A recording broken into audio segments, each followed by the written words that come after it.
Thank you, ladies and gentlemen, members of the media. The statement I'm going to make this morning is in relation to the education policy that has been put in place by the Education Minister and in reply to the comments by the opposition leader, Voreqe Kepa.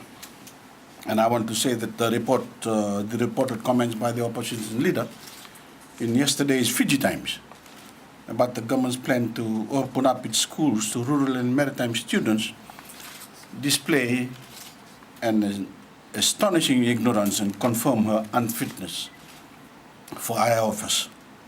They are inflammatory, divisive, and a threat to national unity. A threat to national unity in that they cast a government decision that is designed to be fair to all Fijians as a threat to the position of the Voreqe, where none whatsoever exists. Very simple, eh? And I say that Voreqe refers to indigenous people as victims of the government policy. This is a lie. The real victims are students living in rural and maritime areas who have been deprived of proper access to education because the sons and daughters of families living in urban areas have taken their place in government boarding schools.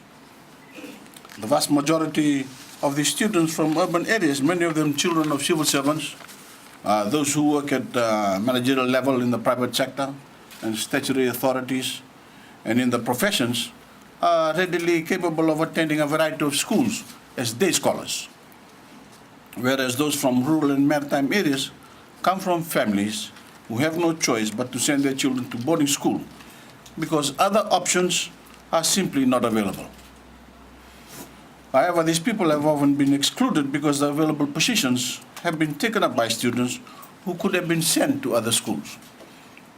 That is the reform that the Ministry of Education is undertaking. It is a basic issue of fairness and justice that these fully funded government schools that also offer boarding facilities give priority to those who lack other avenues to gain an education. These, of course, include Queen Victoria School, Natambua High School, Andidakambao School, Lambasa College, and Ratukandabu School.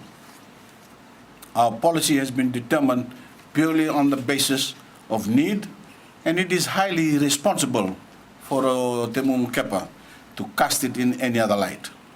There is no threat to indigenous culture or the indigenous way of life.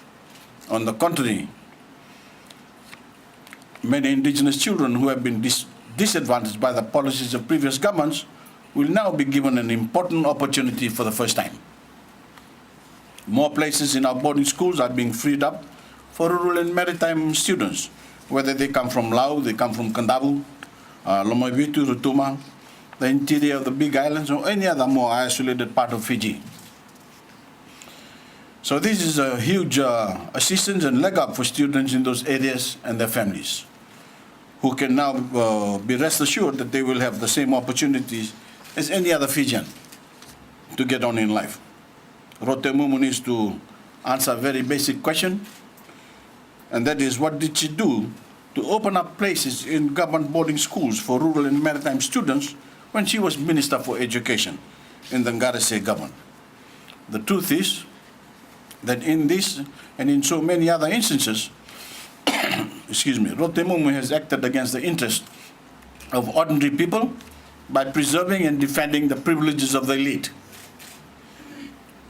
These are people who can afford alternatives that less advantaged Fijians cannot. The Fiji First government stands for equality, justice, and fairness. And we make no apology for giving rural and maritime students the same opportunities as those from urban families to gain a proper education.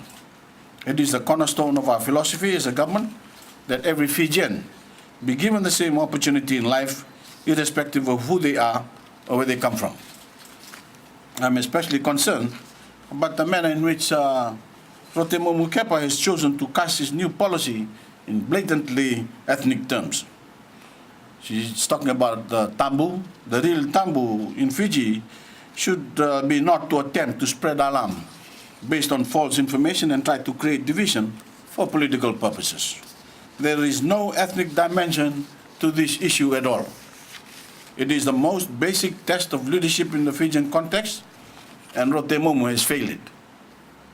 She has demonstrated yet again the opposition's obsession with the rights of one ethnic grouping over others, even when there is no threat to those rights exist. And in doing so, she has demonstrated yet again SODELPA's unfitness to govern and to lead.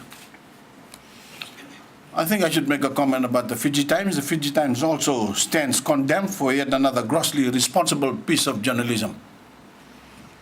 Rather than report dispassionately and in the interest of national stability, the Fiji Times is controlled by a cabal that manipulates the news agenda and uses inflammatory language to create disunity, division, and instability, and to advance its own political interests.